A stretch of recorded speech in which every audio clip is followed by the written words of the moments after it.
Hello friends, welcome back to my YouTube channel learning academy. तो कैसे हैं आप सब? आई होप आप लोग अच्छे होंगे। तो आज की इस वीडियो में हम लोग बिहार बोर्ड क्लास 10th के बायोलॉजी सब्जेक्ट के चैप्टर 1 जो कि है जैव प्रक्रम, इस चैप्टर के एक प्रश्न का उत्तर जानने वाले हैं। तो आइए बिना टाइम वेस्ट किए आज का वीडियो स्टार्ट करते हैं और इस प्रश्न का उत्तर जानते हैं। लेकिन उससे पहले आप सभी से हमेशा की तरह एक छोटी सी रिक्वेस्ट है कि अगर आप हमारे यूट्यूब चैनल पर पहली बार विजिट कर रहे हैं तो प्लीज़ हमारे यूट्यूब चैनल को सब्सक्राइब करके बेल नोटिफिकेशन पर क्लिक कर दीजिए, जिससे आने वाले हर वीडियो के, हर लाइव क्लासेस के नोटिफिकेशन आपको समय समय पर मिलती रहे। तो आइए वीडियो शुरू करते हैं और इस प्रश्न का उत्तर जानते हैं। प्रश्न है हमारा कि मच्छर, केंचुआ, मछली और मनुष्य के मुख्य श्वसन अंगों के नाम लिखें। सबसे पहले मैं आपको बता दूं कि ये जो प्रश्न है जैव प्रक्रम जो कि 4 भागों में बटा हुआ है। ठीक है, जैव प्रक्रम जो चैप्टर है ये आपका 4 भागों में बटा है: पोषण, श्वसन, परिवहन और उत्सर्जन। ठीक है, तो ये चारों पार्ट जो है वो अलग अलग है। ठीक है, आपका एक बुक होगा जिसमें ये चारों पार्ट जो है वो चैप्टर के रूप में आपको पढ़ना होगा। इसका पूरा चैप्टर यहाँ पे दिया हुआ है। ठीक है, और एक जो है वो है जैव प्रक्रम।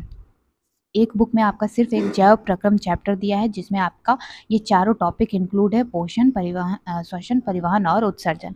और एक बुक में ये चैप्टर के रूप में दिया है। ठीक है, चैप्टर जो है वो अलग अलग हो जाएगा, तो उस चैप्टर में आपको सिर्फ उसी टॉपिक से रिलेटेड चीज़ पढ़ने को मिलेगा।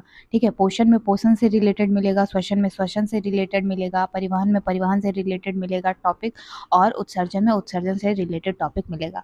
ठीक है, लेकिन ये जो प्रश्न है ये आपके श्वसन टॉपिक से लिया गया है। ठीक है, श्वसन जो चैप्टर है उससे लिया गया है, क्योंकि आप देख सकते हैं यहाँ पूछ रहा है मुख्य श्वसन अंगों के नाम लिखें। ठीक है, तो मुख्य श्वसन अंग के नाम लिखने को कह रहा है, यानी कि ये जो प्रश्न है आपका श्वसन चैप्टर से लिया गया है।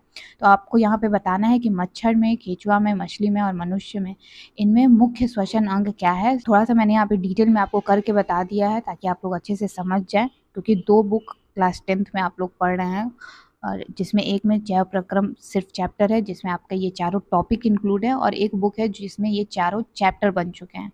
ठीक है, तो आप कहीं से भी पढ़ें प्रश्न आपका वही रहेगा, उससे कोई फर्क यहाँ पे नहीं पड़ रहा है। तो आइए आपको यहाँ पे बता देते हैं कि इन चारों का मुख्य श्वसन अंग क्या है। तो यहाँ पे आप देख सकते हैं कि यहाँ मैंने जीव का नाम लिख दिया है और इधर उनके श्वसन अंग को लिखा है। मछली का है गिल छिद्र, मच्छर का है वायु नलिकाएं और केंचुआ का है त्वचा, और अगला है मनुष्य का है फेफड़ा। ठीक है, तो इन चारों जीव के जो मुख्य श्वसन अंग है वो ये है जो आपको यहाँ पे मैंने लिख के बता दिया है। उम्मीद करती हूँ कि आप इस प्रश्न का उत्तर अच्छे से समझ गए हैं, और जो चीज़ मैंने डिटेल में आपको समझाई है वो भी आपको क्लियर हो चुका होगा। एक चीज़ और कि ये जो चैप्टर है चारों, पोषण, श्वसन, परिवहन और उत्सर्जन, ये चारों चैप्टर मैंने डिटेल में पढ़ाया है। वहाँ पे बहुत बारीक से हर टॉपिक को मैंने क्लियर करा है। मोस्ट इंपॉर्टेंट टॉपिक जो आपके एग्ज़ाम के लिए महत्वपूर्ण है, जो भी बच्चे अगले साल 2026 में बिहार बोर्ड मैट्रिक का एग्ज़ाम देने वाले हैं उनके लिए ये सारी चीज़ें काफ़ी हेल्पफुल होगी। अगर आप चैप्टर को डिटेल में अच्छे से पढ़ना चाहते हैं, ठीक है, तो उसका लिंक नीचे डिस्क्रिप्शन बॉक्स में class 10th biology chapter in details करके मिल जाएगा। वहाँ पे मैं चैप्टर पढ़ाने के दौरान ही बहुत सारे प्रश्न बताए हैं जो आपके एग्ज़ाम के लिए महत्वपूर्ण है। लघु, दीर्घ, ऑब्जेक्टिव सारी चीज़ें मैंने क्लियर करी हैं।